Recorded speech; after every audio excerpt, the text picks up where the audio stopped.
Click the letter T on the left side of the screen to insert text. I will type letter M as the initial letter.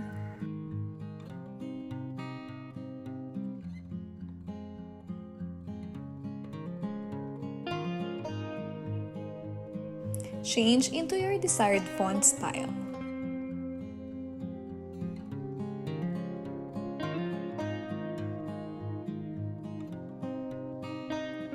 Insert another text. This time we're going to type the name.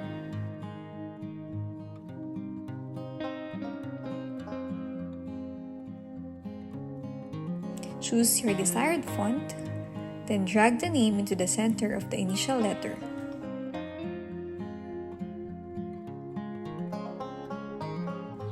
Click the offset.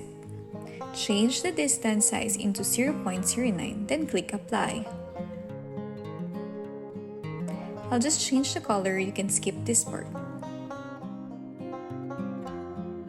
Leave the offset part of the name, the black part,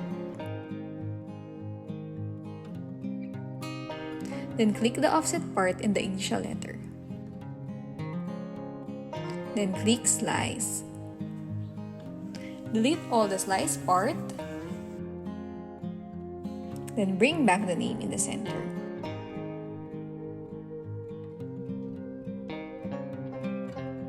Select all, the initial letter and the name, then click Attach,